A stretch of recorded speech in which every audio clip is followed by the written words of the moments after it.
mulai dari At-Takatsur surah ke-102, Al-Asr 103, dan kemudian juga ditutup dengan Al-Humazah di surah yang ke-104.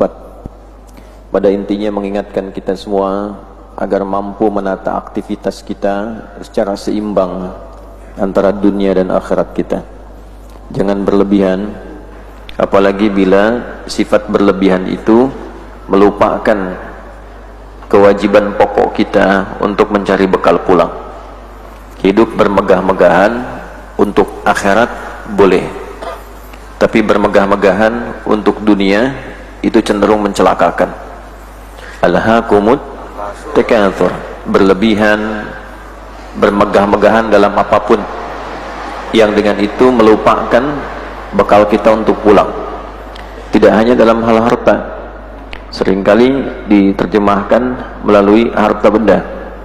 Bisa berlebih-lebihan dalam pekerjaan, menikmati bekerja lupa sholat, lebih-lebihan dalam bermain, berlebih-lebihan dalam berolahraga, berlebih-lebihan dalam mengupdate status. Ya, walaupun kebanyakan konteksnya orang berlebih-lebihan itu pada umumnya selain hobi, kebanyakan juga adalah mengumpulkan harta benda. Baru sadar ketika sakaratul maut sudah di hadapan dan hendak masuk ke dalam kubur, hendak wafat, baru sadar ada yang kurang untuk dikerjakan. Kalla lamma yaqdi ma amarah. Ya, ada banyak hal perintah Allah yang belum kita kerjakan dalam berkehidupan.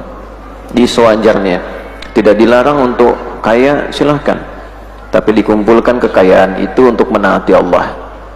Kaya, hidup dunianya bagus, digunakan untuk ibadah. Makanya di Islam itu konkret dan lengkap. Bila ada kekayaan, ibadah melalui harta itu seperti ini. Bila ada kedudukan, ibadah lewat jabatan itu seperti ini. Bila ada ilmu, ibadah melalui ilmu itu seperti ini. Jadi pedomannya sangat lengkap. Tinggal kita keluarkan mau memilih yang mana dari empat itu. Kedudukan, harta benda, ilmu pengetahuan, atau tenaga. Ibadah lewat harta, silahkan. Kumpulkan harta, keluarkan petunjuk beramal lewat harta. Ada zakat, ada infak, ada sedekah dan sebagainya. Kepada siapa diberikan, pelajari dulu sebelum dilakukan, sehingga paham bagaimana caranya dikeluarkan. Bila ingin memilih kedudukan, silahkan, jangan tanggung sampai yang tertinggi. Karena Nabi pun pernah membimbing sahabat-sahabat sehingga mereka mencapai level tertinggi di bidang apapun. Ada yang di birokrasi, ada yang di diplomasi, ada yang di militer, semuanya tinggi. Tapi ketinggian mereka didasari dengan ilmu pengetahuan untuk mengamalkannya. Pun demikian dengan ilmu, silakan sebanyak-banyaknya dapatkan ilmu. Tapi nanti pelajari babnya, pelajari adabnya, jangan sampai salah menggunakan pengetahuan. Ada yang ingin pakai tenaga, seperti Sayyidina Bilal bin Rabah, hanya menggunakan tenaga suaranya untuk adzan, tapi Allah ridha. Belajar dulu, belajar. Ya, kalau muadzin tidak belajar fikih adzan, tidak belajar fikih masjid, nanti selalu berupaya membandingkan dengan profesi lain, sehingga tidak menjadi kebanggaan itu. Ya, belajar supaya paham menempatkan sesuatu.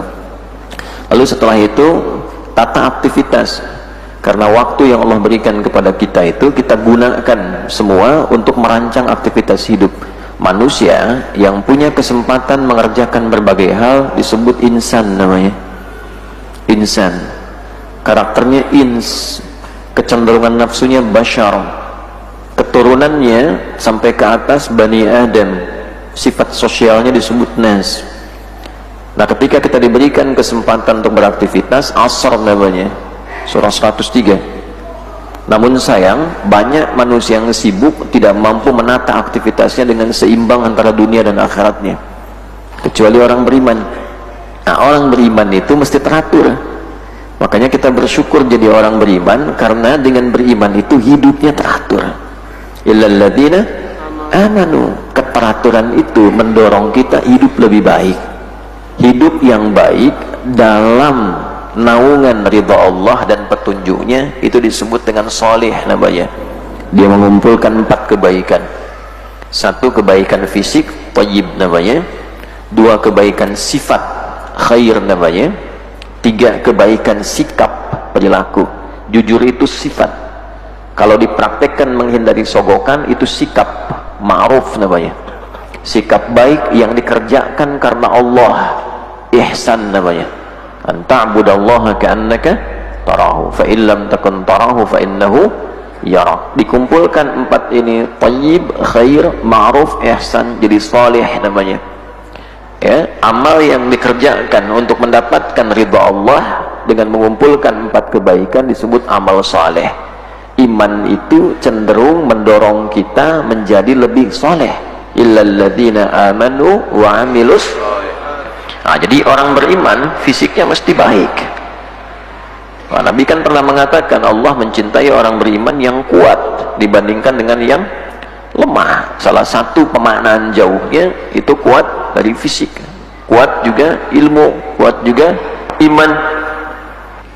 Nah, yang kedua, beriman itu jadi lebih baik.